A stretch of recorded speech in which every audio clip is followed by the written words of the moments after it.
are determined by this particular system in which a particular set of, അതായത് ഒരു production എവിടെയാണ് define ചെയ്യപ്പെടുന്നത് വേണമെങ്കിൽ നമുക്ക് പറയാം. സോ ഗോയിങ് അഹെഡ് വിത്ത് നെക്സ്റ്റ് വൺ, ടെക്സ്ച്വൽ ക്യാരക്ടർ. ഇത് നമ്മൾ കുറെ നേരമായിട്ട് പറഞ്ഞുകൊണ്ടിരിക്കുന്നത് തന്നെയാണ്, ടെക്സ്ച്വാലിറ്റി ആയിട്ട് ബന്ധപ്പെട്ട് കിടക്കുന്നു.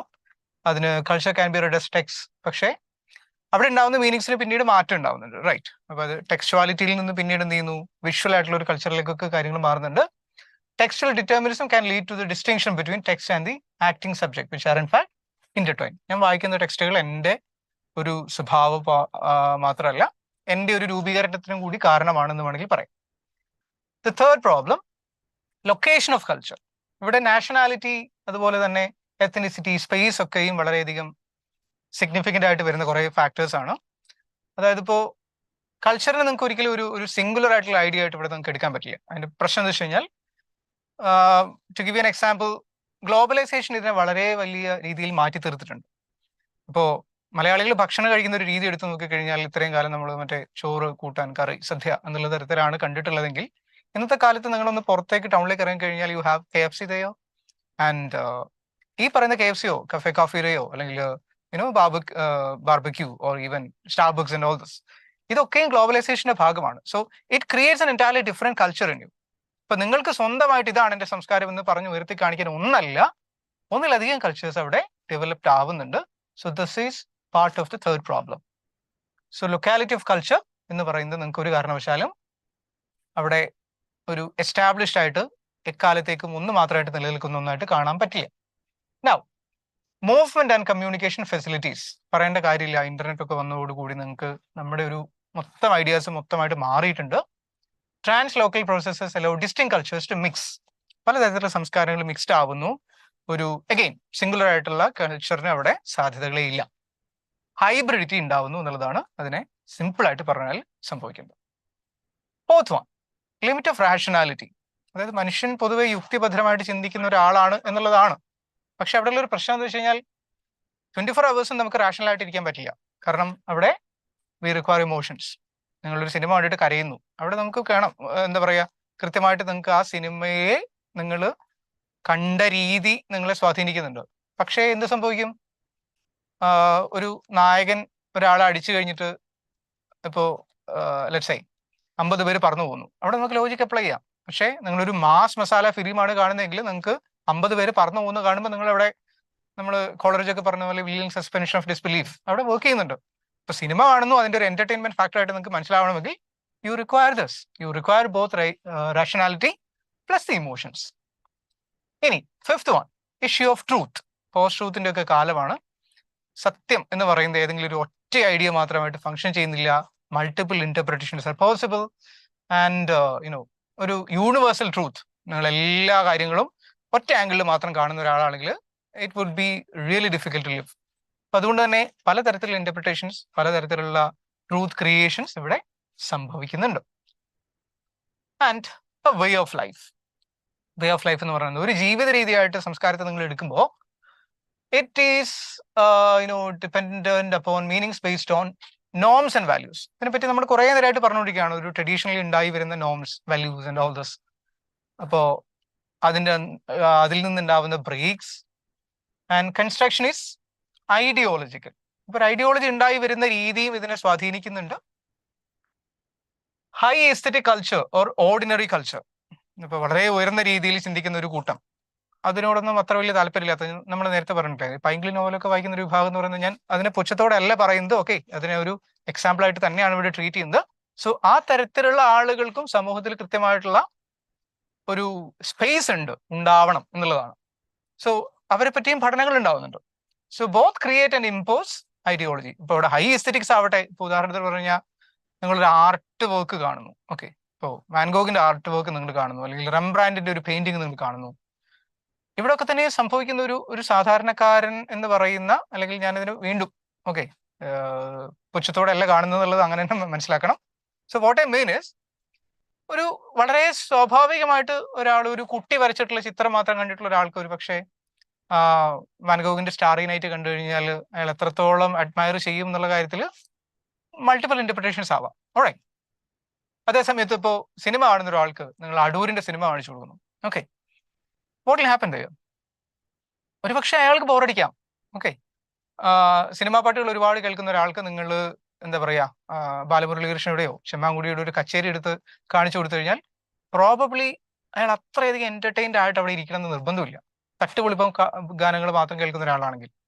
സോ അവിടെയാണ് ഈ പറയുന്ന ഒരു കോൺട്രാസ്റ്റ് ഉണ്ടാവുന്നത് രണ്ട് തരത്തിലുള്ള സംസ്കാരങ്ങൾ തമ്മിൽ. ഇനി it is therefore important to remain critical and judge. അപ്പൊ നിങ്ങൾക്ക് ഏത് തരത്തിലുള്ള ഒരു കൾച്ചറിനോടാണ് കുറച്ചും കൂടി ഒരു ആഭിമുഖ്യം എന്ന് പറയുന്നത് ഇവിടെ ചോദ്യം ചെയ്യപ്പെടുന്നുണ്ട്. അത് കൾച്ചറൽ വാല്യൂസുമായിട്ട് ബന്ധപ്പെട്ട് കിടക്കുന്നതാണെന്നാണ് ഇവിടെ പറയാൻ ശ്രമിക്കുന്നത്. So meaning is generated and lived jointly by humans engaging with text. അപ്പൊ അതൊരു ലിവ്ഡ് എക്സ്പീരിയൻസ് ആണ്. എൻ്റെ ഒരു എന്താ പറയുക എക്സ്പീരിയൻസസ് ഒക്കെ തന്നെയും അനുഭവങ്ങളൊക്കെ തന്നെയും എൻ്റേത് മാത്രമാണ്. And if you take them away, ഞാനവിടെ കംപ്ലീറ്റ് ആവുന്ന ഒരു ഐഡന്റിറ്റി എനിക്ക് അവിടെ ഉണ്ടാവുന്നില്ല. I have such a close contact, such a close connection with all my experiences. My experiences make me as a human being. Any people become active and creative consumers by selecting commodities and signs to produce meanings. പറയേണ്ട കാര്യമില്ല. Culture is bound to a certain socially constructed context. അതാണ് നമ്മൾ പറഞ്ഞത്. ഇതിനൊക്കെ ഒരു കോണ്ടെക്സ്ച്വൽ ആയിട്ടുള്ള മീനിങ്ങും കോണ്ടെക്സ്ച്വൽ ആയിട്ടുള്ള റിയാലിറ്റിയും ട്രൂത്തും ഒക്കെ ഉണ്ട്. ഇതാണ് റെയ്മണ്ട് വില്യംസ് പറഞ്ഞിട്ടുള്ളത്. ഇതൊരു ഹോൾ വേ ഓഫ് ലൈഫ് ആണ്. ഒരു പെർട്ടിക്കുലർ ഭാഗത്ത് മാത്രം നിന്ന് പോകുന്ന ഒന്നല്ല, അതിന് കുറച്ചുകൂടി വളരെ വലിയൊരു വ്യാപ്തി അവിടെ ഉണ്ട്. നൗ മിഡ് 19th സെഞ്ചുറിയിൽ ബ്രിട്ടീഷ് ക്രിട്ടിക് നമ്മുടെ മാത്യു ആർനൽഡ് ആണ്. വിക്ടോറിയൻ പീരീഡിന്റെ ഭാഗമായിരുന്നു. വാസ് പോയറ്റ് ആയിരുന്നുള്ളത് അറിയാമല്ലോ. അപ്പോൾ കൾച്ചർ ആൻഡ് അനാർക്കിയിൽ ഇദ്ദേഹം ഒരു ഹ്യൂമൻ സിവിലൈസേഷനെ മോറൽ പെർഫെക്ഷൻ ഒക്കെ ആയിട്ട് കമ്പയർ ചെയ്യുന്നുണ്ട്. അപ്പോൾ സ്വാഭാവികമാണ്, വിക്ടോറിയൻ പീരീഡ് എന്ന് പറയുന്നത് മൊറാലിറ്റിയുടെ ഒരു അതിപ്രസരം കണ്ടിട്ടുള്ള ഒരു ലിറ്റററി സോഷ്യൽ പീരീഡ് കൂടിയാണ്. അപ്പൊ അതുകൊണ്ട് തന്നെ ആ കാലത്തെ സംസ്കാരത്തെ പറ്റി പഠിക്കുന്ന ഒരാൾ സ്വാഭാവികമായിട്ടും ആ ഒരു ആംഗിളിലാണ് കാര്യങ്ങൾ നോക്കിക്കാണുക. So culture referring to the aesthetics of culture. ഇവിടെയാണ് നേരത്തെ പറഞ്ഞ ഒരു തരം ഹൈ എന്ന് പറയാൻ പറ്റുന്ന ഒരു ഗ്രാൻഡ് ഡോമിനന്റ് ആയിട്ടുള്ള എലീറ്റ് എന്നൊക്കെ വേണമെങ്കിൽ നമുക്ക് വിളിക്കാൻ പറ്റുന്ന ഒരു കൾച്ചറിനെ നമുക്കിവിടെ കാണാം. So it is considered to represent human civilization as a contrast to the uncultivated mass. ഈ അൺകൾട്ടിവേറ്റഡ് എന്ന് പറയുന്നത് വേണമെങ്കിൽ നമുക്ക് അത്രയധികം ലിറ്ററസി ഇല്ലാത്ത, എഡ്യൂക്കേറ്റഡ് അല്ലാത്ത ഒരു ക്രൗഡിനെ നമുക്ക് ഇവിടെ ട്രീറ്റ് ചെയ്യാൻ പറ്റും. So the term high culture is introduced by Arnold and shared by British literary critic Leavis. High culture നേരത്തെ പറഞ്ഞ എലീറ്റിസവുമായിട്ട് തന്നെ നമുക്ക് ഇതിനെ ബന്ധപ്പെടുത്തേണ്ടി വരും. So it opposes low culture. ഇപ്പൊ സാധാരണക്കാരായിട്ടുള്ള മനുഷ്യർക്കും കൾച്ചർ ഉണ്ട്, അത് നിങ്ങൾക്ക് ഇല്ല, അല്ലെങ്കിൽ അതിനൊരു എൻറ്റിറ്റി ഇല്ല, അതിന് ഇമ്പോർട്ടൻസ് ഇല്ല എന്ന് വിളിച്ചു പറയാൻ പറ്റില്ല. അതും നേരത്തെ പറഞ്ഞിട്ടുള്ള ഹൈ കൾച്ചറുമായിട്ടുള്ള ഒരു കോൺട്രാസ്റ്റ്, കോൺഫ്ലിക്റ്റ് എല്ലാ കാലത്തും നിലനിൽക്കുന്ന ഒന്നാണ്. ഇനി ലീവിസിന്റെ എന്താ പറയുക അദ്ദേഹത്തിന്റെ ഒരു തോട്ട് പ്രോസസ് പ്രകാരം the authentic common culture of the people has been increasingly threatened by ordinary mass. അദ്ദേഹം പറഞ്ഞു നേരത്തെ കോൺഫ്ലിക്റ്റ് ഉണ്ടാവുന്നു എന്ന് പറയുന്നത് രണ്ട് തരത്തിലുള്ള കോൺട്രാസ്റ്റ് ഉള്ളത് കൊണ്ടാണ് അവിടെ സംഭവിക്കുന്നത്. So he tries to defend the best of culture produced by good work and criticise. ഈ ഗുഡ് വർക്ക് എന്നൊക്കെ പറയുന്നത് വീണ്ടും വളരെ പൊളിറ്റിക്കൽ ആയിട്ടുള്ള ഒരു ടെർമിനോളജിയാണ്. എന്താണ് ഗുഡ്? വളരെ റിലേറ്റീവ് ആയിട്ടുള്ള ഐഡിയ ആണ്. ഗുഡ് എല്ലാ കാലത്തും ഗുഡ് ആവണമെന്നില്ല, ഗുഡ് എല്ലാ കാലത്തും കോണ്ടെക്സ്റ്റ് എല്ലാ കോണ്ടെക്സ്റ്റിലും ഗുഡ് ആവണമെന്നില്ല. It changes it's meaning all the time. So which is produced through popular media such as film or advertising. And popular culture, ഇതിലേക്കാണ് നമ്മൾ തിരിച്ചു വരുന്നത്. അതൊരു ജനകീയമായിട്ടുള്ള ഒരു സംസ്കാരം എന്ന് പറയുന്ന ഒന്ന്. Namely ordinary culture which is lived in daily life. ഒരാളുടെ സാമൂഹികമായിട്ടുള്ള ദൈനംദിന ജീവിതത്തിൽ അയാൾ അഭിമുഖീകരിക്കുന്ന, അയാൾ കൺഫ്രണ്ട് ചെയ്യുന്ന ഒരു സംസ്കാരമുണ്ട്. അതിൻ്റെ ഒരു സ്വഭാവം എങ്ങനെ ഇവിടെ സംഭവിക്കുന്നു. Culture is influenced by the tradition of common meanings and creativity generated by individuals. With the values and norms of everyday life, culture gets continuously reproduced and changed. അതാണ് ഇതിൻ്റെ ഒരു ഹൈലൈറ്റ്. നിങ്ങൾ മുന്നോട്ട് ജീവിക്കും തോറും നിങ്ങളുടെ ഒരു സംസ്കാരത്തിന് കാര്യമായിട്ടുള്ള മാറ്റങ്ങൾ സംഭവിക്കുന്നു. It is changed all the time. അതായത് കോൺഷ്യസ്ലി ആവാം, അൺകോൺഷ്യസ്ലി ആവാം, ഡെലിബറേറ്റ് ആയിട്ട് നമ്മൾ എന്താ പറയുക, നമ്മൾ ഫങ്ഷൻ ചെയ്ത് എഫേർട്ട് എടുത്ത് മാറ്റുന്നതാവാം, അതല്ലാതെ സംഭവിക്കാം. നിങ്ങൾക്ക് കൾച്ചറൽ ചേഞ്ചസിനോട് ഒരു പരിധി വരെ മാത്രമേ എന്ത് ചെയ്യാൻ പറ്റൂ, എതിരിട്ട് നിൽക്കാൻ പറ്റുള്ളൂ. Sometimes it will gobble you up. അതാണ് അതിന്റെ പ്രത്യേകത. So the anthropological approach to focus on values, norms and symbolic goods in everyday life legitimized popular culture as a way to make sense of the world.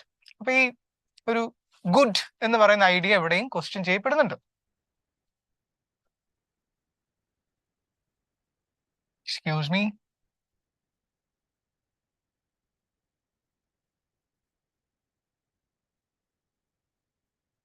Now so ഇത്തരത്തിൽ മനസ്സിലാക്കപ്പെട്ടിട്ടുള്ള culture ഉണ്ടല്ലോ, so which is also known as the culturalism is mainly related to the British academic. നേരത്തെ പറഞ്ഞ ഹൊഗാർട്ടിന്റെയും Thomson Williams ഇവരുടെയൊക്കെ തന്നെയും ഒരു പഠനത്തിന്റെ ഭാഗം കൂടിയാണ്. They stress that culture is ordinary and hence people actively construct meanings. അപ്പൊ അതിനൊരു, ഇപ്പോൾ ആനൾഡ് പറഞ്ഞു വെച്ചിട്ടുള്ള ഒരു ഹൈ ഈസ്തെറ്റിക് കൾച്ചറിൽ നിന്നും ഇതിന് വിഭിന്നമായിട്ട് ഇതൊരു സാധാരണമായിട്ടുള്ള കാര്യമാണ്. പക്ഷേ അതിന് വേറൊരു തരത്തിൽ എന്തുണ്ട്, അസാധാരണത്വം ഉണ്ട്. It deserves to be studied എന്നുള്ളതാണ് ഇവിടെ പറയുന്നത്.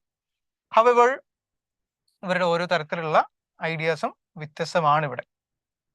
Now culture as a language, സെമിയോട്ടിക്സിലേക്ക് എത്തുന്നു. ഫെർഡിനാൻഡ് സൊഷൂറിന്റെ സെമിയോട്ടിക്സ് ഇദ്ദേഹം എന്താ പറയാ ഉണ്ടാക്കിയെടുത്തെന്ന് പറയാൻ പറ്റില്ല, പക്ഷെ അതേ സമയത്ത് വളരെയധികം ഇൻഫ്ലുവൻഷ്യൽ ആയിട്ടുള്ള ഒരു വർക്കിലൂടെയാണ് പിന്നീട് സെമിയോട്ടിക്സിന്റെ ഒരു ബ്രാഞ്ച് തന്നെ ഡെവലപ്പ് ചെയ്യുന്നത്. സോ സയൻസ് എന്ന് നമ്മൾ പറയുന്ന സിഗ്നിഫയറും സിഗ്നിഫൈഡും കൂട്ടി ഉണ്ടാക്കുന്ന സൈൻ, അത് ഭാഷയെ സ്വാധീനിച്ചിട്ടുണ്ട്. And meanings produced by language refers to the importance of structure rather than performance. ഇപ്പോൾ ഭാഷയുടെ ഘടന കുറച്ചുകൂടി പ്രധാനപ്പെട്ടതാണ്, ഭാഷയാണ് എല്ലാം എന്നുള്ള തരത്തിലുള്ള ഒരു കോൺസെപ്റ്റ് ഇവിടെ ഡെവലപ്പ് ചെയ്യുന്നുണ്ട്. പക്ഷേ പിന്നീട് കൾച്ചർ സ്റ്റഡീസിന്റെ ഒരു മൊത്തം ഒരു ഫംഗ്ഷനിങ് നമ്മൾ നോക്കിക്കഴിഞ്ഞാൽ പെർഫോമൻസിന് കുറച്ചും കൂടി ഒരു ഓറിയന്റഡ് ആയിട്ട് ആളുകൾ എങ്ങനെ അതിനെ എന്താ പറയുക ഭാഷയിൽ തിയററ്റിക്കലി മാത്രമല്ല how do you perform in a particular culture എന്നുള്ളത് സിഗ്നിഫിക്കന്റ് ആണ് ഇവിടെ. Semiotics in popular culture. So Roland ബാർത്തിനെ പറ്റി പറഞ്ഞിട്ടാണ് നമ്മൾ ഇത് തുടങ്ങി വെച്ചിട്ടുള്ളത്. ആൻഡ് ഡിനോട്ടേഷൻ, കനോട്ടേഷൻ, ഈ രണ്ട് ഐഡിയകളിൽ ഒന്ന് ലിറ്ററൽ മീനിങ് ആണ്, മറ്റേത് കനോട്ട് ചെയ്യുന്ന ഒന്നാണ്, അല്ലെങ്കിൽ ഇൻഫേർഡ് ആയിട്ടുള്ള മീനിങ് എന്താണെന്നുള്ളത് അതിന് കുറച്ചുകൂടെ മാറ്റം ഉണ്ടാവും. Next, connecting signifiers to signifier and therefore generates multiple meanings. ഒരു കാര്യം പലതരത്തിൽ വ്യാഖ്യാനിക്കപ്പെടാം, പല രീതിയിലുള്ള അർത്ഥങ്ങൾ ഉണ്ടാവാം. These all come under this. So naturally they become myths claiming a universal truth which is related to the concept of ideology. According to Barth, the signifier and the signifier do not only create denotations. അപ്പോൾ നിങ്ങളൊരു വാക്കിന്റെ അർത്ഥം ഉണ്ടാക്കിയെടുക്കുന്നു, അല്ലെങ്കിൽ ഒരു visual ആയിട്ടോ ഒരു textual ആയിട്ടുള്ള ഒരു സാധനത്തിന്റെ ഒരു അർത്ഥം നിങ്ങൾ ഉണ്ടാക്കിയെടുക്കുന്നത് ഒറ്റ രീതിയിൽ മാത്രം ഉണ്ടാകുന്ന അർത്ഥത്തിന്റെ ഒരു ക്രിയേഷൻ അല്ല അവിടെ സംഭവിക്കുന്നത്, മറിച്ച് ഇറ്റ് ക്രിയേറ്റ്സ് മൾട്ടിപ്പിൾ ഇന്റർപ്രിട്ടേഷൻസ്. അപ്പൊ അതിന് ഡിനോട്ടേഷൻ അല്ല അവിടെ ഉണ്ടാവുന്നത്, കനോട്ടേഷൻ ആണെന്നുള്ളതാണ് ബാർത്ത് പറഞ്ഞു വെക്കുന്നത്. സോ പിന്നീട് നമ്മൾ പറയുന്നത് ഫൂക്കോ ആണ്. ഇപ്പോൾ പവർ സ്ട്രക്ചറുമായിട്ട് ബന്ധപ്പെട്ട് കുറേ കാര്യങ്ങൾ സംസാരിച്ചിട്ടുള്ള ഒരാളാണ് Foucault. And temporary meanings generated by discourses which produce knowledge through language in a particular context. ഭാഷ വളരെ സിഗ്നിഫിക്കൻ്റ് ആയിട്ട് പവർ സ്ട്രക്ചറിൽ ഇടപെടുന്ന ഒരു ഫാക്ടറാണ്. And it requires such a humongous kind of analysis. അത്ര എളുപ്പം പവർ സ്ട്രക്ചറിൽ ഭാഷ ഫങ്ഷൻ ചെയ്യുന്ന ഒന്നല്ല. The process of discourses producing knowledge and exclude other forms of reasoning is also called discursive formation. Discourse analysis ഒക്കെ ഇതിന്റെ ഭാഗമായിട്ട് വരുന്നതാണ്. So according to Foucault, Michel Foucault പറഞ്ഞ പ്രകാരം considered and known truth is created by the ones holding knowledge and hence power. Knowledge is power എന്നുള്ളതാണല്ലോ പണ്ട് പോലെ നമ്മൾ കേട്ട് വരുന്ന ഒരു എന്താ പറയാ ഒരു ആക്സിയം എന്നൊക്കെ വേണമെങ്കിൽ നമുക്ക് പറയാം. പക്ഷേ അതൊരു സിമ്പിൾ ആയിട്ടുള്ള സ്റ്റേറ്റ്മെന്റ് അല്ല. സമൂഹത്തിൽ ഇപ്പൊ നിങ്ങൾ നോക്കിക്കഴിഞ്ഞാൽ അറിവുണ്ടാവുന്ന ഒരു പ്രോസസ്സിൽ അറിവുണ്ടാക്കുന്ന ആളുകൾ, അല്ലെങ്കിൽ കുറെ കൂടി കാര്യങ്ങൾ ഒറ്റയടിക്ക് അറിയാൻ സാഹചര്യങ്ങളുള്ള ആളുകൾ, most of the time they are the people who wield the power in the society. അതൊരു വളരെ ഇന്നസെന്റ് ആയിട്ട് നടക്കുന്ന ഒരു പ്രോസസ് അല്ല. എലീറ്റിസ് അവിടെ വളരെ ഭംഗിയായിട്ടുണ്ട്. ഇപ്പൊ നിങ്ങൾ മലയാളത്തിൽ സവർണത എന്നൊക്കെ പറയുന്ന ഒരു തോട്ട് പ്രോസസ് അവിടെയായിട്ട് ബന്ധപ്പെട്ട് കിടക്കുന്നതാണ്. അധികാരക്രമങ്ങൾ, അധികാര ശ്രേണികളൊക്കെയും ഭാഷയുടെ അറിവിന്റെ എപ്പിസ്റ്റമോളജിക്കലൊക്കെ ആയിട്ട് റിലേറ്റഡ് ആയിട്ട് കിടക്കുന്ന ഏരിയാസ് ആണ്. But not only truth, also person he refers to subjects are constituted through discourses. ഈ ഓരോ ഡിസ്കോഴ്സും കൂട്ടിച്ചേർത്തിട്ടാണ് എന്ത് ചെയ്യുന്നത്, നമ്മൾ നേരത്തെ പറഞ്ഞിട്ടുള്ള സബ്ജക്ടിവിറ്റി ഓർമ്മ വരണം. സോ ഈ ഡിസ്കോഴ്സസിന്റെ ക്രിയേഷനിലൂടെയാണ് എന്ത് ചെയ്യുന്നത്, സബ്ജക്ട്സ് ഉണ്ടാവുന്നത്. Although Foucault argues that people are constructed and surrounded by discourses, he emphasizes that individuals actively constitute themselves within such discourses. ഇപ്പൊ ഇൻഡിവിജ്വൽ എന്നുള്ള തരത്തിൽ നിങ്ങൾക്ക് ഒറ്റയടിക്ക് നിങ്ങളുടെ ഒരു റിയാലിറ്റി സൃഷ്ടിച്ച് നിങ്ങൾക്ക് അതിനകത്ത് രക്ഷപ്പെടാൻ പറ്റില്ല. You part of it. Okay, അപ്പോ അല്ല, ഒരേ സമയത്ത് you are inside it and you are outside.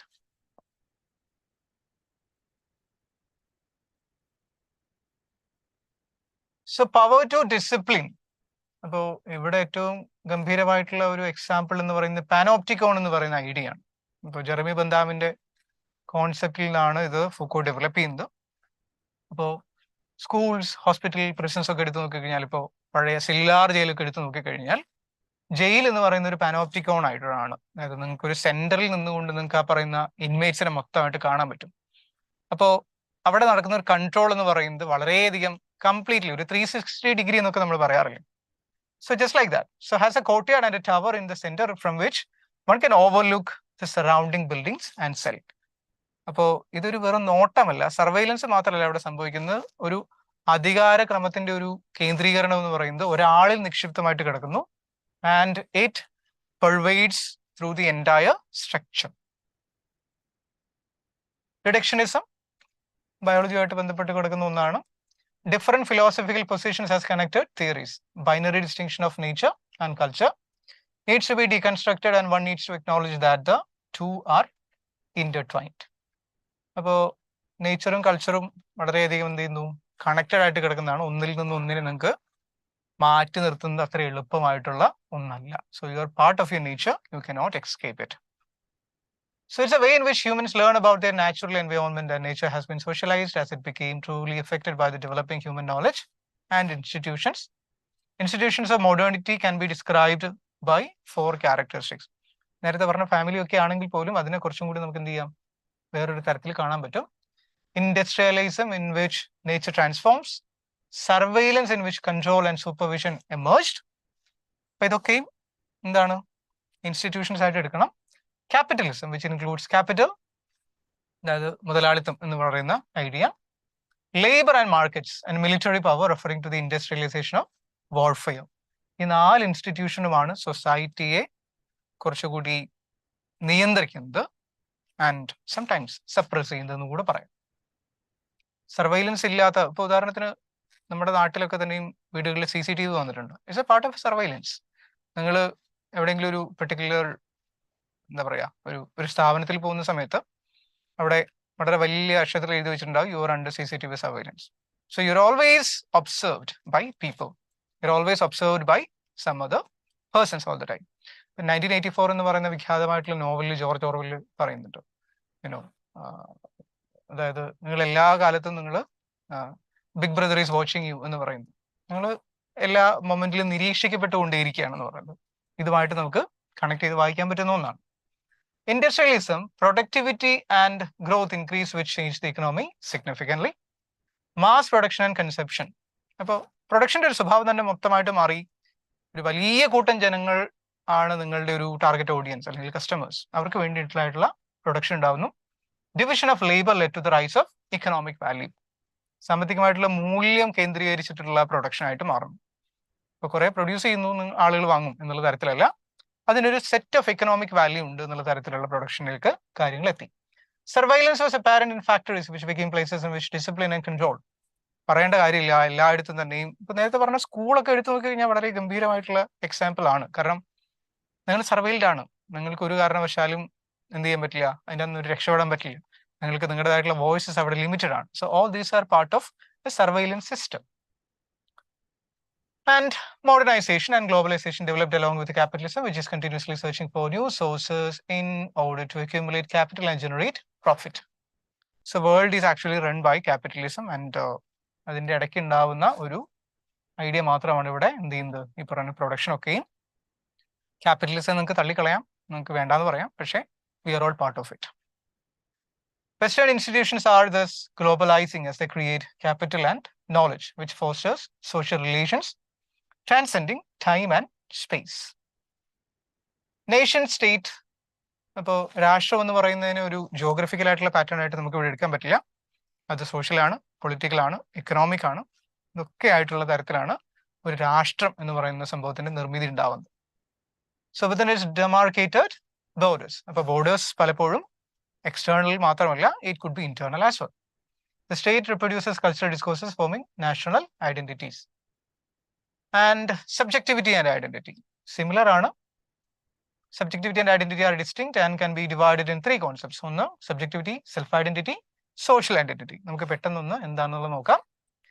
Subjectivity എന്ന് പറയുന്നത് refers to being. നമ്മൾ നേരത്തെ പറഞ്ഞിട്ടുണ്ട്. Okay. And becoming a person in a specific cultural context. Self-identity, how we identify with the conceptions and descriptions. നമ്മൾ exist ചെയ്യുന്ന ചുറ്റുപാടുകളിൽ നമ്മൾ സ്വയം എങ്ങനെ കാണുന്നു എന്നുള്ളതാണ് self identity. Social identity reflects on how the surrounding perceives us. നേരെ തിരിച്ചാണ് ഇവിടെ ഫംഗ്ഷൻ ചെയ്യുന്നത്. ഒന്ന്, നിങ്ങൾ എങ്ങനെ കാണുന്നു, രണ്ട്, നിങ്ങളെ എങ്ങനെ കാണുന്നു. ഡിസ്എൻറ്റാങ്കിൾഡ് ഐഡന്റിറ്റി, സ്റ്റോക്ക്ഹോൾഡ് ഐഡിയ പ്രകാരം എന്ത് ചെയ്യുന്നു, identity can be conceptualised in three distinct ways: enlightenment subject, sociological subject, or the post modern subject. Enlightenment എന്ന് പറയുന്നത് human progress as an outcome of reasoning and rationalising. അത് സിമ്പിൾ ആണ് മനസ്സിലാക്കാനായിട്ട്. മനുഷ്യൻ ഇവോൾവ് ചെയ്ത് വന്നിട്ടുള്ള ഒരു ജീവിയാണ്. അപ്പോൾ ഒരു എന്താ പറയുക, പലതരത്തിൽ ട്രയൽ ആൻഡ് എറർ മെത്തേഡ് വഴി നമ്മൾ രൂപീകരിച്ചിട്ടുള്ള കുറെ ഭൗതികമായിട്ടുള്ള ഒരു ക്യാപിറ്റൽ നമുക്കുണ്ട്. അപ്പോൾ അതൊരു റീസണിങ്ങിന്റെയും റാഷണലൈസിങ്ങിന്റെയും, അതായത് ഇപ്പോൾ ചൂട്, ഇപ്പോൾ നിങ്ങൾ തീയിൽ കൈയിട്ട് കഴിഞ്ഞാൽ പൊള്ളും എന്ന് പറയുന്നത് സ്വാഭാവികമായിട്ടും ഒരു കാലത്ത് മനുഷ്യൻ എന്ത് ചെയ്തിട്ടുണ്ടാവണം, കൈ അവിടെ കൊണ്ടുവച്ചിട്ട് തീ കണ്ടുപിടിച്ച കാലത്ത് അങ്ങനെ സംഭവിക്കാനുള്ള സാധ്യതയുള്ളൂ. വിച്ച് മീൻസ് ഒരു കാരണവശാലും അതോടെ എഴുതി വെച്ചിട്ടുള്ള ലോ ആവില്ല. Right, you test it, you probably you burned. Okay, അതുപോലെ അവിടെ റീസണിങ് സംഭവിക്കുന്നുണ്ട്. ഒരാൾ പോയിട്ട് കൈ പൊള്ളി തിരിച്ചു വരുമ്പോൾ കൂട്ടത്തിലുള്ള മറ്റാളുകൾക്ക് എന്ത് ചെയ്യുന്നു, കാര്യം പിടികിട്ടുന്നു. So this is how it is. In this regard the human person is a unified and conscious individual with an essential core. ഈ എസെൻഷ്യൽ കോറിനെയാണ് നമ്മൾ എന്ത് ചെയ്യുന്നത്, ഐഡന്റിറ്റി എന്ന് വിളിക്കുന്നത്. പക്ഷേ ഈ പെർസെപ്ഷൻ ഓഫ് ഐഡന്റിറ്റിയുടെ പ്രശ്നം എന്ന് പറയുന്നത് is a rather Western perspective, including the morality of individuals taking responsibility for their actions and hence being autonomous but still held accountable. നിങ്ങൾക്ക് അത്രയധികം എന്ത് ചെയ്യാൻ പറ്റില്ല, അതായത് നമ്മുടെയൊക്കെ തന്നെ പ്രവർത്തികൾക്ക് റെസ്പോൺസിബിൾ ആണെങ്കിൽ പോലും യു ആർ ഓട്ടോണോമസ്, പക്ഷെ എന്തുണ്ട്, അക്കൗണ്ടബിൾ ആണ്. നിങ്ങൾക്ക് അങ്ങനെ രക്ഷപ്പെട്ടു പോകാൻ പറ്റുന്ന ഒരു ഐഡന്റിറ്റി അല്ല നിങ്ങൾക്കുള്ളത്. You are responsible for your actions. Sociological subject ഇവിടെ ഓട്ടോണോമസ് ആണ്. ഓട്ടോണോമസ് എന്ന് പറയുന്നത് എന്താ, നമുക്ക് സ്വന്തമായിട്ട് തീരുമാനങ്ങളൊക്കെ എടുക്കാൻ പറ്റുന്ന, നിങ്ങൾക്ക് സ്വന്തമായിട്ടുള്ള ഒരു ഐഡന്റിറ്റി ഒക്കെ ഉള്ള ഒരാളാണ്. പക്ഷേ individual is A sociological subject. ഇവിടെയാണ് നേരത്തെ പറഞ്ഞ നോംസ് ഒക്കെ കടന്നു വരുന്നത്. അതായത് ഞാൻ ഉൾക്കൊള്ളുന്ന സമൂഹത്തിൽ എനിക്ക് തോന്നിയ രീതിയിൽ ജീവിക്കാൻ പറ്റില്ല. അതിന് എഴുതപ്പെട്ടതും അല്ലാതെയുമായിട്ടുള്ള, ലീഗലായിട്ടുള്ളത്, റിലീജിയസ് ആയിട്ടുള്ളത്, സോഷ്യലായിട്ട് മനുഷ്യൻ ഫോളോ ചെയ്ത് പോയിട്ടുള്ള കുറേ തരത്തിലുള്ള തീരുമാനങ്ങളും ചിന്തകളും ഇതൊക്കെയും ഇവിടെ പാർട്ടാണ്. The significant others which influence the identity, family members which learn the individual how to behave in the world. പറയേണ്ട കാര്യമില്ലല്ലോ, ഫാമിലിയാണ് നമ്മുടെ ആദ്യത്തെ ഒരു സ്കൂൾ എന്ന് വേണമെങ്കിൽ പറയാം. അപ്പൊ അവിടെ നമ്മൾ പഠിച്ചു വരുന്ന കാര്യങ്ങളാണ് എന്ത് ചെയ്യുന്നത്, അതിന്റെ ഒരു ബിഗ്ഗർ വേർഷൻ ആയിട്ടുള്ള സൊസൈറ്റിയിൽ അപ്ലൈ ചെയ്യുന്നത്. Post modern subject takes A step further, referring to the subject as decentered, fragmented, shifting. പറയേണ്ട കാര്യമില്ല എന്ന് തോന്നുന്നു. കാരണം എന്താ വെച്ച് കഴിഞ്ഞാൽ പോസ്റ്റ് മോഡേണിസത്തിലേക്ക് എത്തുമ്പോഴേക്കും നിങ്ങൾ കുറച്ചും കൂടി ഡിറ്റാച്ച്ഡ് ആണ് കാര്യങ്ങളോട്. നിങ്ങൾ കുറച്ചും കൂടി കാര്യങ്ങളെ മറ്റൊരു രീതിയിൽ ഡിസെക്ട് ചെയ്തിട്ടാണ് പഠിക്കുന്നത്. അല്ലെങ്കിൽ പഠനം തന്നെ അവിടെ നടക്കുന്നുണ്ടോ എന്നുള്ളത് വലിയൊരു ചോദ്യമാണ്. Because you look at the society in a manner in which everything is fragmented. അപ്പോൾ ഈ പോസ്റ്റ് മോഡേണിസം സ്വാഭാവികമായിട്ടും സെക്കൻഡ് വേൾഡ് വാർ കഴിഞ്ഞ് വന്ന ഒരു മൂവ്മെന്റ് ആയതുകൊണ്ട് തന്നെ ഈ ഫ്രാഗ്മെന്റേഷന് ആ കാലത്തെ ലിറ്ററേച്ചറിലെ ഏറ്റവും പ്രധാനപ്പെട്ട ഒരു ഫാക്ടർ കൂടിയായിരുന്നു എന്നുള്ളത് ഓർക്കുക. An individual is able to consist out of multiple identities. Again, I think it's easily understandable. എനിക്കോ നിങ്ങൾക്ക് ഒറ്റ ഐഡന്റിറ്റി അല്ല. നിങ്ങൾ സ്കൂളിൽ പോകുമ്പോഴോ കോളേജിൽ പോകുമ്പോഴോ നിങ്ങൾ പുറത്തിറങ്ങുമ്പോഴോ നിങ്ങൾ ഫ്രണ്ട്സിന്റെ ഇടയ്ക്ക് നിൽക്കുമ്പോഴോ ഇനി അതല്ല നിങ്ങൾ ഒരു ബാങ്കിൽ പോകുമ്പോഴോ you have multiple identities and all of which are fused into one. പക്ഷേ അതാണോ നിങ്ങളുടെ ഒരു സിംഗിൾ ഐഡന്റിറ്റി എന്ന് ചോദിച്ചു കഴിഞ്ഞാൽ അതുമല്ല. And rather the multiple identities are contradictory. Again, simple to understand. ഇപ്പൊ നിങ്ങൾ വളരെയധികം നിങ്ങൾ തന്നെയാണ് മൂഡി ആയിട്ടിരിക്കുന്നത്, നിങ്ങൾ തന്നെയാണ് എക്സൈറ്റഡ് ആയിട്ടിരിക്കുന്നത്, നിങ്ങൾ തന്നെയാണ് ഹാപ്പി ആവുന്നത്, ഇതൊന്നും അല്ലാത്ത നിങ്ങളാണ് ഡിപ്രസ്ഡ് ആയിട്ടിരിക്കുന്നത്. So all these are contradictory. Now, Edfil നമ്മൾ നെറ്റിന്റെ ക്രാഷ് കോഴ്സ് ലോഞ്ച് ചെയ്തിട്ടുണ്ട്. ആൻഡ് സിൻസ് നമ്മൾ എന്തൊക്കെയാണ് ഓഫർ ചെയ്യുന്നത് എന്നുള്ളതാണ് താഴെ കൊടുത്തിട്ടുള്ളത്. സോ ഒന്ന്, പലതരത്തിലുള്ള ബോഡി ഓഫ് എക്സാം ആയതുകൊണ്ട് തന്നെ സിലബസ് കാലക്രമേണ എന്താ പറയുക പരിഷ്കരിക്കപ്പെടാറുണ്ട്. So we cover complete syllabus at Edfil and you also have recorded classes for the entire syllabus year. പിന്നീട് ലൈവ് സെഷൻസ് നടത്തും റിഗാർഡിംഗ് ദ ക്ലാസ്സസ്. ആൻഡ് ഈ ക്ലാസ്സസ് മാത്രം പോരാ, എന്ത് ചെയ്യുന്നു, അതുമായിട്ട് റിലേറ്റഡ് ആയിട്ടുള്ള പോപ്പപ്പ് ക്വസ്റ്റ്യൻസ് ഉണ്ടാവും, പ്രാക്ടീസ് സെഷൻസ് ഉണ്ടാവും. ആൻഡ് ഈ പഠിച്ചതൊക്കെ തന്നെ ഓർത്തെടുക്കണ്ടേ, അപ്പൊ അതിന് നമ്മൾ എന്ത് ചെയ്യുന്നുണ്ട്, മോക്ക് ടെസ്റ്റ് അവൈലബിൾ ആണ്, Q&A സെഷൻസ് ഉണ്ട്. അഗെയിൻ സെയിം പർപ്പസ് ആണ്, കാരണം നമുക്ക് കുറച്ചും കൂടി മനുഷ്യർക്ക് നമുക്ക് മെമ്മറി എന്ന് പറയുന്നത് ആക്ച്വലി ലിമിറ്റഡ് ആയിട്ടുള്ള ഒന്നാണ്. അത് ബ്രഷ് അപ്പ് ചെയ്തിട്ടില്ലെങ്കിൽ you will not just you, എല്ലാവരും കാര്യങ്ങൾ മറന്നു പോകാനുള്ള സാധ്യതയുണ്ട്. എക്സാം ഓറിയന്റഡ് ടിപ്സ്, ചില സമയത്ത് കുറേ കാണാതെ പഠിച്ചുകൊണ്ട് മാത്രം കാര്യമൊന്നുമില്ല. അപ്പൊ എന്ത് ചെയ്യും നമ്മൾ, you learn something through the tips and all that. We have it here. Previous year question papers, ചില കാലത്തെങ്കിലും എന്ത് ചെയ്യുന്നുണ്ട്, തൊട്ട് മുമ്പുള്ള ചോദ്യ പേപ്പറിൽ നിന്ന് ക്വസ്റ്റ്യൻസ് റിപ്പീറ്റഡ് ആവാം. അതുകൊണ്ട് തന്നെ തൊട്ട് മുമ്പുള്ള ചോദ്യ പേപ്പറുമായിട്ട് പരിചയിക്കപ്പെടേണ്ടത് ആവശ്യമാണ്. ആൻഡ് ഡൗട്ട് ക്ലിയറൻസ്, നിങ്ങൾക്ക് ഇവിടെ ഒരു വാട്സ്ആപ്പ് ഗ്രൂപ്പ് എഡ്ഫിലിന്റെ നെറ്റ് ഇംഗ്ലീഷിനുണ്ട്. So you can join either calling or texting on these numbers. So I think you can look at it here. So these are the numbers you can contact. So moving on to the next one here. ഇനി നമ്മൾ അടുത്ത വളരെ ചെറിയൊരു സെഷനിലേക്ക് ഇവിടുന്ന് പോവാണ്, research aptitude. ഇപ്പോൾ ഗവേഷണം എന്ന് പറയുന്നത് കുറച്ചും കൂടി ആളുകൾ സീരിയസ് ആയിട്ട് കണ്ടു തുടങ്ങുന്ന ഒരു കാലഘട്ടത്തിൽ വൈ ആൻഡ് ഹൗ എന്നുള്ളൊരു ചോദ്യമാണ് നമ്മളിവിടെ അഡ്രസ് ചെയ്യാൻ ശ്രമിക്കുന്നത്. സോ റിസർച്ച് ഒബ്ജക്റ്റീവ്സ് എടുത്ത് നോക്കി കഴിഞ്ഞാൽ, ഒന്ന്, കുറേ നോളജ് പ്രൊഡക്ഷൻ അവിടെ സംഭവിക്കുന്നു. അപ്പോൾ നിങ്ങളുടേതായിട്ടുള്ള എന്ത് കോൺട്രിബ്യൂഷൻ അവിടെ കൊടുക്കാം എന്നുള്ളതാണ് അവിടെ ഒരു primary idea.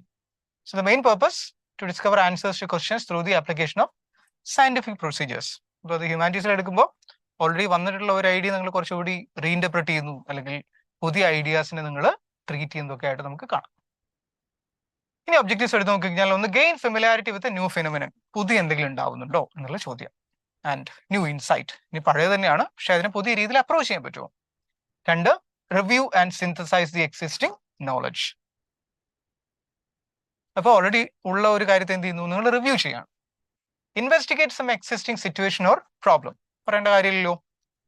Offer solutions, so already ഒരു പ്രോബ്ലം ഉണ്ട്, പക്ഷെ ആ പ്രോബ്ലം ആയിട്ട് തന്നെ എക്സിസ്റ്റ് ചെയ്തിട്ട് കാര്യമില്ല. ഇപ്പൊ എന്ത് ചെയ്യണം, you are offering solutions to it. Explore and analyse more general issues, വളരെയധികം പൊതുവായിട്ടുള്ള കുറെ ഇഷ്യൂസിന് അത് അങ്ങനെ തന്നെ അവിടെ സൊസൈറ്റിയിൽ ഉണ്ടായിട്ട് കാര്യമില്ല. So instead of that what do we explore more. Construct or create A new procedure or system, ചില പെർട്ടിക്കുലർ നോളജ് സിസ്റ്റത്തിനെ നമുക്ക് കുറച്ചുകൂടി വെൽ ഫേർണിഷ്ഡ് ആക്കി നിലനിർത്തുന്നുണ്ട്. അതിനെയാണ് നമ്മൾ എന്ത് ചെയ്യുന്നത് ഇവിടെ ഉദ്ദേശിക്കുന്നത്. And generate new knowledge. Now research എന്ന് പറയുന്നത് അത്രയധികം സിമ്പിൾ ആയിട്ടുള്ള ഒരു ഏരിയ അല്ല. കുറേ ടെർമിനോളജി, കുറേ ജാർഗൺ ഇതുമായിട്ട് ബന്ധപ്പെട്ട് കിടക്കുന്നുണ്ട്. ഇതിൽ ഓഫ്റ്റ് റിപ്പീറ്റഡ് ആയിട്ടുള്ള കുറച്ച് ടേംസ് നമ്മൾ ഇവിടെ നോക്കുന്നു. എപ്പിസ്റ്റമോളജി, സ്റ്റഡി ഓഫ് നോളജ് ആണ് ബേസിക്കലി. അതായത് ഒരു വിവരശേഖരണവും എന്താ പറയുക, അതുമായിട്ട് ബന്ധപ്പെട്ട് എന്തും വേണമെങ്കിൽ എപ്പിസ്റ്റമോളജിയുടെ കീഴിലാണ് വരിക. So it deals with the origin, nature, scope, methods to acquire knowledge. അതായത് വിവരം ഉണ്ടാക്കിയെടുക്കണം, അതിൻ്റെ ഒരു സോർട്ടിങ്, ഏത് രീതിയിൽ നിങ്ങൾ ഇത് അനലൈസ് ചെയ്യുന്നു, all these will come under the purview of epistemology. അപ്പോൾ ഫ്രെഡറിക് ഫെറിയർ ആണ് ഈ പറയുന്ന ടേം ആദ്യമായിട്ട് പ്രൊപൗണ്ട് ചെയ്തിട്ടുള്ളത്. രണ്ട് രീതിയിൽ നമുക്ക് അക്വയർ ചെയ്യാം എന്ത് നോളജ്. ഒന്ന്, rationalism, another one is empiricism. Rationalism നോക്കിക്കഴിഞ്ഞാൽ it believes logic and reason as a means. യുക്തിയാണ് ബേസിക്കലി എന്ത് ചെയ്യുന്നത്, നിങ്ങൾ നോളജ് ഉണ്ടാക്കിയെടുക്കാനായിട്ട് ഏറ്റവും ആവശ്യമായിട്ടുള്ള രണ്ട് ഘടകങ്ങൾ. ഇനി mind is given the authority over census. ഇപ്പോൾ സെൻസസ് നമുക്ക് ആവശ്യമുണ്ട്, പക്ഷെ അതേ സമയത്ത് കുറച്ചും കൂടി ഭൗതികപരമായിട്ട്, ഇന്റലക്ച്വലി എന്ന് പറയാൻ പറ്റില്ല, പക്ഷേ നിങ്ങൾ കൂടുതൽ ഇവിടെ യൂസ് ചെയ്യുന്നത് ഇന്റലിജൻസ് ആണ്.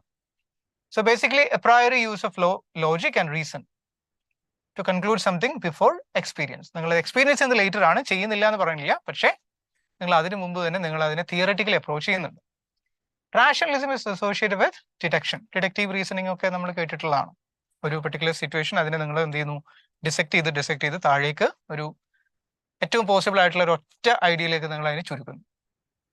എംപിരിസിസം എന്താ പറയുന്നത്, സെൻസ് എക്സ്പീരിയൻസ് ആണ് ഏറ്റവും. അതായത് ഇനിയിപ്പോൾ നിങ്ങൾ തിയററ്റിക്കലി എത്ര വായിച്ചിട്ടും കാര്യമില്ല, നമുക്കത് അനുഭവഭേദ്യമാകണം എന്നുള്ളതാണ് എംപിരിസിസത്തിന്റെ contribution. Senses gives all raw data. ഇപ്പോൾ നിങ്ങൾ തൊട്ട് നോക്കുന്നു, അല്ലെങ്കിൽ ഒരു കാര്യം നിങ്ങൾ സ്മെല്ല് ചെയ്യുന്നു, കണ്ണുകൊണ്ട് കാണുന്നു, ഇതൊന്നും തന്നെയും എക്സിസ്റ്റ് ചെയ്യാത്ത റിയാലിറ്റി അല്ല. അപ്പൊ അതിന് നിങ്ങൾക്ക് എന്ത് ചെയ്യാൻ പറ്റില്ല, you cannot write it off, right? So this is the most significant kind of experience എന്നുള്ളതാണ് എംപിരിസിസം പറയുന്നത്.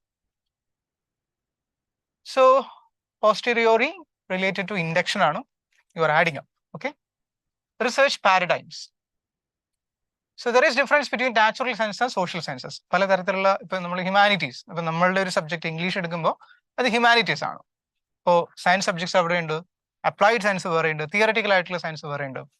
സോ ഇതിനൊക്കെ തന്നെ ഓരോ രീതിയിലുള്ള മെത്തഡോളജിയാണ് നമ്മൾ ഫോളോ ചെയ്യുന്നത്. ഇപ്പോൾ ലിറ്ററേച്ചർ പഠിക്കേണ്ട രീതിയിൽ നിങ്ങൾക്ക് മാത്സ് പഠിക്കാൻ പറ്റില്ല, vice versa as well. So is a difference between research approaches relating to them. I think you already know it. So two competing paradigms are there. ഒന്ന് പോസിറ്റിവിസ്റ്റ് ആവാം, പിന്നീട് ഇന്റർപ്രറ്റീവ് ആവാം. പോസിറ്റിവിസ്റ്റ് പറയുന്നത് വെച്ച് കഴിഞ്ഞാൽ ക്വാണ്ടിറ്റേറ്റീവ് ആണ്. ഇപ്പൊ നിങ്ങൾ മാത്സ് പഠിക്കുന്നു, അതിൻ്റെ അകത്ത് നമ്പേഴ്സും സിമ്പിൾസും ഇല്ലാതെ നിങ്ങൾക്ക് മാത്സിലേക്ക് എത്താൻ പറ്റില്ല. So it is quantitative, right? അപ്പോൾ എന്ന് വെച്ച് ഇംഗ്ലീഷിൽ ക്വാണ്ടിറ്റേറ്റീവ് അല്ലേ എന്ന് ചോദിക്കാം. ക്വാണ്ടിറ്റേറ്റീവ് ആവാവുന്ന മേഖലകൾ ഉണ്ടാവാം. ഇപ്പോൾ നിങ്ങളൊരു ക്വസ്റ്റ്യൻ കൊടുക്കുന്നു, അതിൻ്റെ ഒരു റിസൾട്ട് നിങ്ങൾ ഫീഡ്ബാക്ക് ആയിട്ട് എടുക്കുന്നു, ക്യാൻ ബി, പക്ഷേ not all the time. Which suggests that we should carry out research in social sciences in ways that are similar to the methods within the natural sciences. അപ്പോൾ positivist or scientific approach എന്ന് പറയുന്നത് ഇവിടെ basically quantitative ആയിട്ട് നിങ്ങൾ approach ചെയ്യുമ്പോഴാണ്. Interpretive usually associated with qualitative research strategies, specifically applicable to social sciences, sociology, political science etcetera. നിങ്ങളൊരു സമൂഹത്തെയോ അല്ലെങ്കിൽ ഒരു പെർട്ടിക്കുലർ കാറ്റഗറിയോ ഗ്രൂപ്പിനെയോ അനലൈസ് ചെയ്തിട്ടാണ് ഇവിടെ കാര്യങ്ങൾ ഫോർവേഡ് ചെയ്യുന്നത്. ഇന്റർപ്രറ്റീവ് അപ്രോച്ച് പ്രകാരം research design should be flexible and unstructured. Mathematically നിങ്ങളൊരു പെർട്ടിക്കുലർ കാര്യങ്ങൾ ഡിറൈവ് ചെയ്തെടുക്കുന്നു എന്ന് പറയുന്നതിന് ഒരു തിയററ്റിക്കൽ ആയിട്ടുള്ള ബാക്ക്ഗ്രൗണ്ട് ഉണ്ടാവും. ഇവിടെ തിയറി ഉണ്ടെങ്കിൽ പോലും ഇത് ഫ്ലെക്സിബിൾ ആണ്, സബ്ജക്റ്റീവ് ആണ്. ഒരു നോവൽ പഠിക്കേണ്ട രീതി ഇങ്ങനെ തന്നെയാണ് നമുക്ക് പറയാൻ പറ്റില്ല. It can be flexible, just like that. അല്ലെങ്കിൽ ഇപ്പോൾ ഒരു സമൂഹത്തെ ഒരു ആന്ത്രപ്പോളജി സ്റ്റുഡന്റ് പഠിക്കുന്നു, ആന്ത്രപ്പോളജി സ്റ്റുഡന്റ് അവിടെ കുറെ നമ്പേഴ്സ് കിട്ടിയിട്ട് കാര്യമില്ല, അല്ലെങ്കിൽ റോ ഡാറ്റ മാത്രം അവിടെ കിട്ടിയിട്ട് കാര്യമില്ല. അയാൾക്ക് അവിടെയാണ് അയാൾ എന്ത് ചെയ്യുന്നത്, ഫീൽഡ് വർക്ക് എന്ന് പറയുന്ന ഐഡിയ കൂടെ അപ്ലൈ ചെയ്യുന്നത് എന്നുള്ളത് ഓർക്കണം. Using insider accounts and based on descriptions of what is seen and what is heard. അപ്പോൾ അതിന് തൊട്ട് മുമ്പ് നടത്തിയിട്ടുള്ള പ്രീവിയസ് റിസർച്ച് ഒക്കെ അനലൈസ് ചെയ്യാം. ആൻഡ് വേർസ്റ്റേൺ, ഇത് മാക്സ് വെബർ എന്ന് പറയുന്ന ജർമ്മൻ സോഷ്യോളജിസ്റ്റിന്റെ കോൺട്രിബ്യൂഷൻ ആണ്. സോഷ്യൽ സയൻസിൽ ആന്ത്രപ്പോളജി, സോഷ്യോളജി പോലെയുള്ള സോഷ്യൽ സയൻസസിൽ വേർസ്റ്റേൺ എന്ന് പറയുന്നത് സിസ്റ്റമാറ്റിക് ഇന്റർപ്രറ്റീവ് പ്രോസസ് ആണ്. An outside observer of a culture attempts to relate to it and understand others. നിങ്ങൾ ഓൾറെഡി ആ ഒരു റെലവന്റ് പുറത്താണെങ്കിൽ പോലും ആ റെലവന്റിനുള്ളിലേക്ക് നിങ്ങൾ ഒബ്സർവ് ചെയ്യുകയാണ് ചെയ്യുന്നത്. സോ ഒരു ഇന്റർപ്രറ്റീവ് പ്രോസസ് ആണ് ഇവിടെ നടക്കുന്നത്. നെക്സ്റ്റ് വേണമെങ്കിൽ മീനിങ് ഫുൾ അണ്ടർസ്റ്റാൻഡിങ് എന്നൊക്കെയോ അല്ലെങ്കിൽ putting yourself in the shoes of others. നിങ്ങൾ ഒരു തരത്തിൽ എംപതൈസ് ചെയ്യുന്നത് പറയാൻ പറ്റില്ല, പക്ഷെ നിങ്ങൾ അതുമായിട്ട് ഐഡന്റിഫൈ ചെയ്യാൻ ശ്രമിച്ചിട്ടാണ് നിങ്ങളുടെ പഠനം മുന്നോട്ടേക്ക് കൊണ്ടുപോകുന്നത്. ഒരു കമ്മ്യൂണിറ്റി നിങ്ങൾ പഠിക്കുന്നു, പക്ഷേ ആ കമ്മ്യൂണിറ്റിയുടെ ഭാഷ നിങ്ങൾക്ക് അറിയില്ല. അപ്പൊ നിങ്ങൾ പഠിക്കാൻ ആവശ്യമായിട്ടുള്ള ഭാഷ നിങ്ങൾ പഠിച്ചെടുക്കുമ്പോൾ നിങ്ങൾ നടത്തുന്ന പ്രോസസ്സാണ് ഇവിടെ ഒരു എക്സാമ്പിൾ ആയിട്ട് പറയാൻ വന്നത്. ഇനി why do we have to do the research? നമ്മൾ എന്തിനാണ് ഇത് ചെയ്യുന്നത്? ഒന്ന്, you have a research degree, പറയേണ്ട കാര്യമില്ലല്ലോ, നിങ്ങളിത് ചെയ്ത് കഴിയുമ്പോഴേക്കും you have been given a certificate. രണ്ട്, face the challenge in solving the unsolved problem. ഒരു പ്രോബ്ലം ഓൾറെഡി ഉണ്ട്, പക്ഷെ അതാരും സോൾവ് ചെയ്തിട്ടില്ല. So that you are taking up the challenge. Intellectual satisfaction, നമ്മൾ എന്തോ ഒരു കാര്യം ഗംഭീരമായിട്ട് ചെയ്തു തീർത്തു എന്നുള്ളത് ഒരു സാറ്റിസ്ഫാക്ഷൻ ആയിട്ട് വർക്ക് ചെയ്യാം. Service to the society, understandable. Decide to enhance the social status, again മറ്റൊരു കാരണം, നിങ്ങളുടെ ഒരു സാമൂഹികമായിട്ടുള്ള നില ഉയർത്തുന്നു. Input for policy decision making ഉണ്ടാവാം. ഇപ്പോൾ പൊളിറ്റിക്കൽ ആയിട്ടൊരു കാര്യം സംഭവിക്കുന്നു, നിങ്ങളൊരു പെർട്ടിക്കുലർ റിസർച്ച് ചെയ്യുന്നു, അതുമായിട്ട് റിലേറ്റ് ചെയ്തിട്ട് പിന്നെ ഏതെങ്കിലും ഒരു തരത്തിലുള്ള ഒരു പോളിസി അവിടെ ഡെവലപ്പ് ചെയ്യാം, റൈറ്റ്? ഇപ്പോൾ സമൂഹത്തിലെ ഏറ്റവും താഴ്ന്ന വിഭാഗത്തെ പറ്റി നിങ്ങളൊരു പഠനം നടത്തി, അത് കഴിഞ്ഞിട്ട് ആ സമൂഹത്തിലുള്ള താഴ്ന്ന വിഭാഗത്തിന് കുറച്ചും കൂടി അറ്റൻഷൻ കിട്ടണം എന്നുള്ള തരത്തിൽ ഒരു പക്ഷേ പൊളിറ്റിക്കൽ ആയിട്ടുള്ള ഒരു ഡിസിഷൻ അവിടെ വരാം. So that is one more reason. ഇനി research characteristics, how does it work? ഒന്ന് ഒബ്ജക്ടിവിറ്റി ആണ്. ബയസ് ഉണ്ടാവാൻ പാടില്ല. നിങ്ങൾ ഒരു പെർട്ടിക്കുലർ റിസർച്ച് കണ്ടക്ട് ചെയ്യുന്ന സമയത്ത് എന്ത് ചെയ്യുന്നില്ല, ഇതിങ്ങനെ സംഭവിക്കുന്നു എന്നുള്ള തരത്തിൽ ഒരു കാരണവശാലും ഫോക്കസ് ചെയ്തിട്ട് ചെയ്യരുത്. പുതിയൊന്ന് കണ്ടുപിടിക്കാനാണ് പോകുന്നത്. So don't be judgemental. Reliability in the context of research is consistency. അതിനൊരു കൃത്യമായിട്ടുള്ള സ്ഥിരത ഉണ്ടാവണം. refers to the extent to which an investigation produces consistent results. അപ്പോൾ എവിടെയെങ്കിലും ഒന്ന് പോയിട്ട് നിങ്ങൾ വഴിമുട്ടുന്നു എന്നുള്ള തരത്തിലാവുമ്പോൾ പിന്നീട് കാര്യങ്ങൾ ബുദ്ധിമുട്ടാവും. അപ്പോൾ റിസർച്ച് ഏരിയ കണ്ടെത്തുന്നത് ഇവിടെ കുറെ കൂടി ക്രൂഷ്യൽ ആയിട്ടുള്ളൊരു ജോബായിട്ട് മാറും. And if any research yields similar results each time it is undertaken with a similar population in the given context and with similar procedures, said to be a reliable research.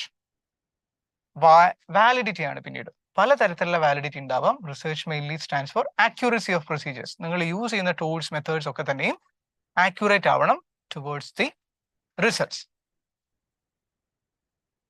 So types of validity നമ്മളൊന്ന് ഓടിച്ച് പോവാണ്. Internal validity ഉണ്ടാവാം. അപ്പോൾ researcher is able to establish better causal relationship between two or more variables. അപ്പോൾ നമ്മൾ ഉപയോഗിക്കുന്ന വാരിയബിൾസിന് പലതരത്തിലുള്ള structure ഉണ്ടാവും. ഇതിന് എന്തുണ്ടാവണം എന്ന് പറഞ്ഞിട്ടുള്ളത്, അതിനൊരു കോസൽ റിലേഷൻഷിപ്പ് ഉണ്ടാവണം. ഒരു ബന്ധവും ഇല്ലാത്ത രണ്ട് വാരിയബിൾ എടുത്തിട്ട് അനലൈസ് ചെയ്യരുത്. ഇപ്പോൾ കേരളത്തിലുള്ള വിദ്യാഭ്യാസ നിലവാരം നമ്മൾ അസസ് ചെയ്യുന്നത് വേറെ ഏതെങ്കിലും ഒരു എന്താ പറയുക സംസ്ഥാനത്തെ വിദ്യാഭ്യാസ നിലവാരമായിട്ട് എടുക്കാം. പക്ഷേ അതേ സമയത്ത് അതിന് ഒരു ബന്ധവുമില്ലാത്ത വേറൊരു വാരിയബിൾ നിങ്ങൾ എടുക്കുന്നു. ഇപ്പോൾ ഇന്ത്യയിൽ ക്രിക്കറ്റ് കാണുന്ന ആളുകളുടെ എണ്ണം എങ്ങനെ അതിനെ സ്വാധീനിക്കുന്നു എന്ന് എടുത്തിട്ട് കാര്യമില്ലല്ലോ. So it is totally different. അപ്പോൾ ആ തരത്തിലുള്ള റിസർച്ച് ഉണ്ടാവരുത് എന്നുള്ളതാണ്. പിന്നീട് external validity that can affect the study must be controlled. ചില സമയത്ത് പുറത്തുള്ള ഫാക്ടേഴ്സിനെ ആവശ്യത്തിൽ കൂടുതൽ ഇതുമായിട്ട് ഇൻഫ്ലുവൻസ് ചെയ്യുന്ന ഒന്നായിട്ട് അല്ലെങ്കിൽ ഡിസ്ട്രാക്ട് ചെയ്യുന്ന ഒന്നായിട്ട് മാറ്റരുത്. Space validity survey and questionnaire accurately measure what they are suppose to measure. Again distracted ആവാൻ പാടില്ല. Content validity indicator measures all aspects of the construct or concept as discussed earlier and not just a part of it. ഒരു holistic approach ഇവിടെ നടത്തുന്നു എന്നുള്ളതാണ് കാര്യം. Next is criterion validity and corresponds with and is predictive of measurements using related indicators. Construct validity, the construct in a manner that is convergent with other measures in terms of direction.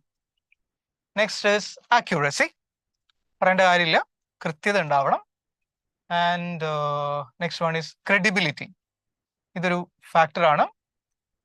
The use of the best source of information and the best procedures in the research. Secondary source use ചെയ്യാം, കുഴപ്പമൊന്നുമില്ല. പക്ഷേ സമയത്ത് എന്ത് ചെയ്യുന്നു, അതിൽ മാത്രമായിട്ട് focus ചെയ്ത് ചിലപ്പോൾ പ്രൈമറി സോഴ്സസും കൂടി വേണ്ടി വരും. ആൻഡ് ജനറലൈസബിലിറ്റി വാലിഡിറ്റിയുമായിട്ട് ബന്ധപ്പെട്ട് കിടക്കുന്നത് തന്നെയാണ്. പക്ഷേ research findings can be apply to a larger population. ഒരു വളരെ ചെറിയൊരു വിഭാഗത്തിൽ മാത്രം അപ്ലൈ ചെയ്യാൻ പറ്റുന്ന ഒന്നാവരുത്. അതിന് കുറച്ചും കൂടി യൂണിവേഴ്സൽ ആയിട്ടുള്ള ഒരു സ്വഭാവം ഉണ്ടാവണം. Empirical research real life experience based ആവണം. And direct experiences observation by the researcher. Systematic പറയേണ്ട കാര്യമില്ല, അടുക്കും ചിട്ടയൊക്കെ വെച്ച് വാരി വലിച്ചെഴുതുന്ന ഒന്നാവരുത് എന്നുള്ളതാണ്. ആൻഡ് കൺട്രോൾ ഫാക്ടേഴ്സ് നമ്മൾ അതിൻ്റെ ഒരു സ്കോപ്പ് കണ്ടുപിടിക്കുക എന്നുള്ളതാണ്. ഇപ്പോൾ ഒരു റിസർച്ച് നിങ്ങൾ എടുത്തിട്ട് ഒരു 50 വർഷം എന്താ പറയുക സമയം എടുത്തിട്ട് മാത്രം ചെയ്ത് തീർക്കാവുന്ന ഒരു സാധനമായിട്ട് അതിനെ ചുരുക്കരുത്. It should be controlled. Cyclical പറയേണ്ട കാര്യമില്ല. അപ്പോൾ നിങ്ങളൊരു പ്രോബ്ലം വെച്ച് തുടങ്ങുന്നു ആൻഡ് നിങ്ങൾ അതിലേക്ക് തിരിച്ചെത്തണം. You should not go astray. Logical, again easily understandable ആണ്, അതിന് ലോജിക് ഉണ്ടാവണം കൃത്യമായിട്ട്. And replicable characteristic allows the results of the research to be verified by replicating the study. അപ്പോൾ ഇത് വീണ്ടും നമുക്കൊന്ന് കണ്ടക്ട് ചെയ്ത് നോക്കി കഴിഞ്ഞാൽ എന്ത് ചെയ്യുന്നു, അതേ സ്വഭാവം തന്നെ ഫങ്ഷനിങ് ആണോ എന്നുള്ളത് നോക്കണം. And classification of the research on the basis of objectives. From the purpose and objectives point of view ഇതൊക്കെയാണ്. ഡിസ്ക്രിപ്റ്റീവ് ആവാം, കോറിലേഷനിലാവാം, എക്സ്പ്ലനേറ്ററി, എക്സ്പെരിമെന്റൽ. ഇതൊക്കെ എന്താണെന്നുള്ളത് ഒന്ന് ഒഴിച്ചു നോക്കുകയാണ്. ഡിസ്ക്രിപ്റ്റീവ് എന്ന് പറയുന്നത് can answer questions as what is or what was. നിങ്ങൾ രണ്ട് തരത്തിലുള്ള പീരീഡിനെ എടുത്തിട്ട് ഡിസ്കസ് ചെയ്യുന്നു എന്ന് വെച്ചോളൂ, അത് ഡിസ്ക്രിപ്റ്റീവ് ആണ്. Explanatory it is answering questions like how and why. രണ്ട് ആസ്പെക്ട്സ് എടുക്കുന്നു, ഇത് എന്തുകൊണ്ട് സംഭവിക്കുന്നു അല്ലെങ്കിൽ എങ്ങനെ സംഭവിക്കുന്നു. You are answering those things in. പിന്നീടുള്ളത് കോറിലേഷനിലാണ്. അപ്പോൾ you are establishing relationship of the interdependence between two aspects of a situation. ഒരു സിറ്റുവേഷൻ എടുക്കുന്നു, രണ്ട് ആസ്പെക്ട് അവിടെ ഉണ്ടാവുന്നു, അതിന്റെ ഒരു റിലേഷൻ കണ്ടുപിടിക്കുകയാണ് ചെയ്യുന്നത്. Experimental research, cause and effect ആണ് പറയേണ്ടത്, കാര്യം കാരണം എങ്ങനെ ഉണ്ടാവുന്നു എന്നുള്ളത്. സോ റിസർച്ച് പ്രോസസ് ഇവിടെ നോക്കിക്കഴിഞ്ഞാൽ നമുക്ക് മനസ്സിലാവും. Formulation of research problem, literature review അവിടെ ഉണ്ടാവുന്നു. ആൻഡ് രണ്ടാമത്തെ സ്റ്റെപ്പ് പ്രിപ്പയറിംഗ് റിസർച്ച് ഡിസൈൻ, എങ്ങനെ നിങ്ങളിത് ചെയ്യാൻ പോകുന്നു എന്നുള്ളതാണ് അടുത്ത ഐഡിയ. ഡെവലപ്പിംഗ് ഡേറ്റ കളക്ഷൻ, അപ്പോൾ പറയേണ്ട കാര്യമില്ലല്ലോ, ഫീൽഡ് ട്രിപ്പ് ഒക്കെ ആളുകൾ നടത്തുന്നത് ഇതിനു വേണ്ടിയിട്ടാണ്. ഫോർത്ത് വൺ സെലക്ടിങ് സാമ്പിൾസ്, നമുക്ക് ഡാറ്റ കളക്ട് ചെയ്യുന്നു, ഏതൊക്കെ സാമ്പിൾസ് വെച്ചിട്ടാണ് നമ്മൾ ഇതിനെ അനലൈസ് ചെയ്യുന്നുള്ളത് നോക്കുന്നു. Writing A research proposal and collecting data.